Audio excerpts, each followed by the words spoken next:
Hello dear students, geometrical optics का एक problem given है. In the arrangement shown given a biconvex lens of radius of curvature equal to 10 cm and concave mirror has focal length equal to 20 cm. Then find the distance x such that final image formed by the system coincides with the object. तो आप देख सकते हैं इसमें ये एक biconvex lens है जिसके दोनों सर्फेसेस की रेडियस 10 cm है और यहाँ पर एक कॉन्केव मिरर गिवन है जिसका फोकल लेंथ 20 सेंटीमीटर है. f इक्वल टू r/2 होता है तो इसका रेडियस ऑफ कर्वेचर 40 सेंटीमीटर होना चाहिए. यहाँ पर रिफ्रैक्टिव इंडेक्स लेंस का 3/2 दिया है. यहाँ 4/3 रिफ्रैक्टिव इंडेक्स का मटेरियल फील्ड है और यहाँ पर एयर है जिसका रिफ्रैक्टिव इंडेक्स 1 हो जाएगा. तो ऐसे केसेस में हमें कैलकुलेट करना है कि x कितना होना चाहिए सो दैट कि final image coincides with the object. तो पहले आप इस क्वेश्चन को खुद ट्राई करिएगा और ट्राई करने के बाद फिर आप सॉल्यूशन देखिएगा. ओके, तो पॉज करके यहाँ पर एक बार ट्राई कर सकते हैं और ट्राई करने के बाद फिर आप सॉल्यूशन देखें. ओके, तो लेट्स सी द सॉल्यूशन.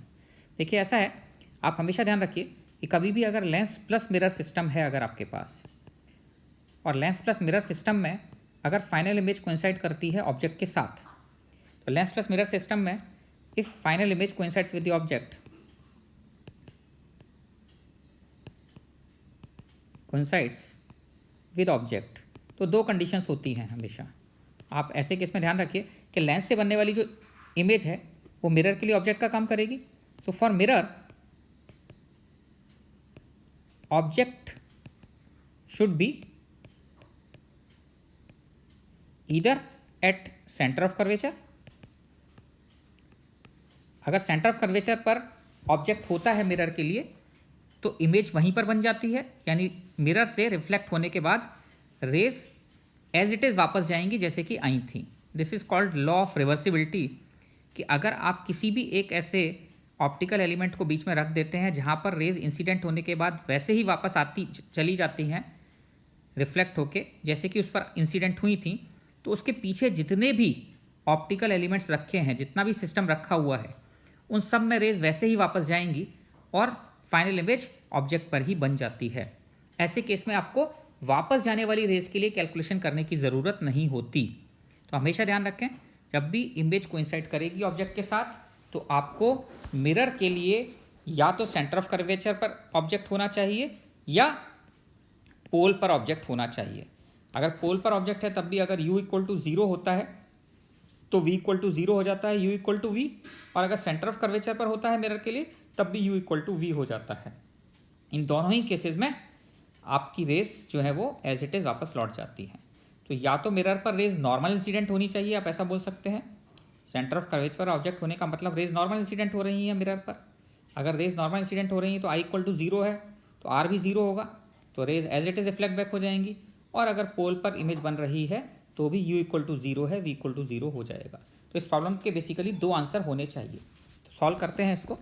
अगर हम देखें तो अगर आपको ये सिचुएशन पता होनी चाहिए, ये फॉर्मूला आपको पता होना चाहिए यहाँ पर, कि अगर हम ये कंसीडर करते हैं सपोज़ कि यहाँ पर एक लेंस है और इस तरफ मीडियम μ1 है, यहाँ μ2 है, यहाँ μ3 है.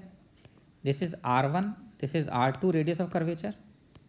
और ऑब्जेक्ट अगर μ1 में रखा हुआ है, इस डायरेक्शन के सारे डिस्टेंसेस को हम पॉजिटिव कंसीडर करेंगे पोल से और इधर वाले डिस्टेंसेस को हम नेगेटिव कंसीडर करेंगे. इंसिडेंट रेज की डायरेक्शन में distance is positive, opposite direction में डिस्टेंस इज नेगेटिव. इसका फॉर्मूला होता है डायरेक्ट, आपको याद रखना चाहिए, μ3/v minus μ1/u is equal to μ2 minus μ1/r1 plus μ3 minus μ2/r2. Now आपके पास दो केस हो सकते हैं. फर्स्ट केस में लेंस से बनने वाली जो इमेजेस हैं, इस केस में अगर हम देखें तो for given case u is equal to कितना होना चाहिए, -x.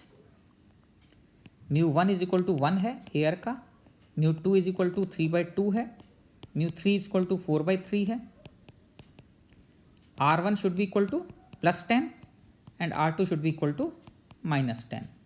बिकॉज अगर आप देखेंगे तो इस डायरेक्शन के डिस्टेंसेस पॉजिटिव कंसीडर कर रहे हैं हम. इस वाले के लिए रेडियस ऑफ कर्वेचर सेंटर नीचे होगा तो पॉजिटिव कंसीडर किया जाएगा और इस वाले सरफेस के लिए सेंटर ऊपर होगा तो radius of curvature negative consider किया जाएगा. सो r2 is negative, r1 is positive. और अगर हम फर्स्ट केस कंसीडर करें जहाँ पर कि फाइनल इमेज फॉर मिरर कहाँ पर बन रही है, for mirror image is at center of curvature. Image is at center of curvature. तो इससे हमारे पास एक आंसर आएगा। ऐसे केस में रेस इंसिडेंट होंगी इस सरफेस पर इस तरीके से, और ये मिरर के सेंटर ऑफ कर्वेचर से पास होंगी। So this distance should be equal to, radius is 40 centimetre, so this distance should be equal to 40 centimetre, this should be centre, and v equal to आपका ऐसे केस में कितना हो जाएगा, 20 सेंटीमीटर हो जाना चाहिए। तो v की वैल्यू 20 सेंटीमीटर पुट कर देते हैं। ये इमेज फॉर्म होनी चाहिए लेंस के बाद।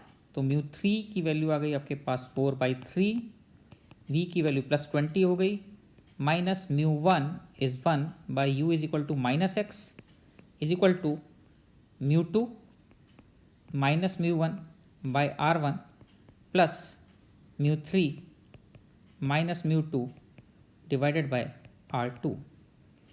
So this comes out to be